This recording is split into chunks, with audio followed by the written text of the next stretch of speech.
Les chemins de la sagesse d'Arnaud Desjardins. Donc Arnaud Desjardins, c'était quelqu'un qui est né en 1891 et 1974. Donc si vous avez des parents ou des grands-parents qui se sont intéressés à la spiritualité, ça fait partie des classiques. Peut-être d'une autre époque, parce qu'il n'y a pas peut-être beaucoup de jeunes qui lisent Arnaud Desjardins. Bon, je vais avoir des commentaires négatifs. Il y a des gens qui vont dire si on connaît. Voilà, donc c'est encore dans les livres spirituels. Là, Arnaud Desjardins partage ses fondements pratiques du Vedanta. Donc c'est par rapport à une culture hindoue. Donc il y a plusieurs tomes. C'est Les Chemins de la Sagesse. Il y a tome 1, 2, 3, je crois. Je crois qu'il y en a 3.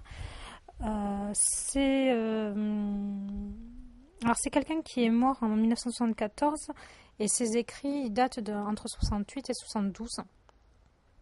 C'est des notes qui ont été prises. Je vais vous lire un extrait, ou même plusieurs, pour que vous preniez conscience de l'écriture, comment c'est écrit, le style, etc.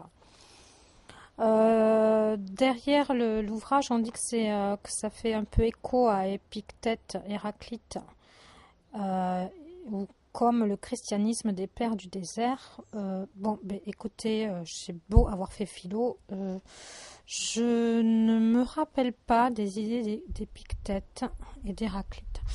Les chemins de la sagesse. Donc, dans un chapitre, vivre au présent. Voilà. Vivre au présent, quelque chose qui est très d'actualité avec Eckhart Tolle, le moment présent. Ça, il y a beaucoup de jeunes qui en parlent et qui se le lisent entre eux, qui se l'échangent. Alors, vivre au présent. Il y a aussi, je ne peux pas le cacher, un abîme entre un maître ou un sage et un psychothérapeute. Les maîtres auxquels je pense ne sont pas des êtres fabuleux, inaccessibles, des personnages de spiritualité fiction. À part le nom de mon gourou, qui tient à rester ignoré, j'ai donné dans mes précédents livres les noms et parfois les photos de beaucoup parmi les sages que j'ai approchés. D'autres que moi les ont rencontrés.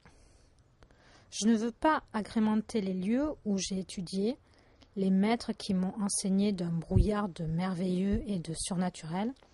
Et pourtant je sais, et d'autres occidentaux, médecins, chercheurs scientifiques savent aussi, que ces termes seraient justes et que seuls ils peuvent traduire ce sentiment d'infini et de perfection qui sont si évidents auprès d'un véritable sage. Je voudrais seulement montrer dans ce chapitre que le chemin vers le soi, l'atma, est d'abord barré par des fonctionnements anormaux de notre psychisme. Aux yeux du sage, nous sommes tous des aliénés. En effet, l'éducation que nous avons reçue a essentiellement consisté à nous imposer comme but, parfois paré du beau nom d'idéal, d'être un autre que nous-mêmes. Petit pommier, si tu veux être un vrai homme, il faut que tu produises des oranges. La couleur est plus belle. Des mangues, tu montreras que tu n'es pas n'importe qui.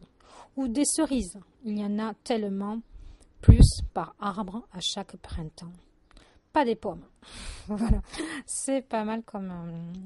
Voilà, écoutez, j'ai presque envie de rester sur ça. J'ai pas envie de vous lire un autre extrait. Donc là, c'était le chapitre Vivre au présent. Je vous lis peut-être les titres des autres chapitres. Devenir ce que nous sommes. Vivre au présent. Faire l'amour. Allez, je vous lis quelque chose. Que les hommes soient des hommes. Les femmes seront des femmes. Mais ce déterminisme à cette polarisation fondamentale peuvent eux aussi être transcendés. Tous les enseignements traditionnels affirment que le sage, homme ou femme, unit en lui les deux natures, masculine et féminine. Qu'on le veuille ou non, l'homme et la femme sont différents et complémentaires, et aucune revendication féminine à l'égalité ou à l'émancipation n'effacera le fait que le mâle est pourvu d'un pénis et la femelle d'un vagin. Bon, enfin. Oui, ben ça, je vous parlerai d'un autre livre. Vous le trouverez en lien, vous le trouverez dans la playlist. Alors en haut à droite, vous avez un i. Et il y a un livre qui parle justement de ces énergies masculines et féminines qu'on a tous en nous. Et il y a un livre que j'ai vraiment beaucoup adoré qui s'appelle, je crois, Un instant, une pensée. C'est un petit livre qui vous construit tous les jours, comme ça. Tous les jours, il y a, vous savez, c'est ces livres où il y a des petites pensées par jour. Et c'est quelque chose de plus, peut-être de moins spirituel et plus dans le développement spirituel. Et je l'aime bien ce livre aussi. Voilà, donc en haut à droite, vous avez un i où vous avez toute une playlist sur le développement personnel. En bas, je vous laisse le lien de ce livre. Arnaud Desjardins, ben voilà, si vous trouvez parfois dans les vides-greniers, vous pouvez en trouver. Là, c'est les éditions La Table Ronde. Je pense que ça a été réédité. Voilà, je trouve pas rêver un peu moins et vivre pour les autres. Ça, c'est les autres chapitres qu'il y a dans ce tome-là. Les chemins de la sagesse, Arnaud Desjardins, c'est sa quête personnelle qu'il explique. Après, il y a à apprendre et à laisser. Moi, je suis pas à fond.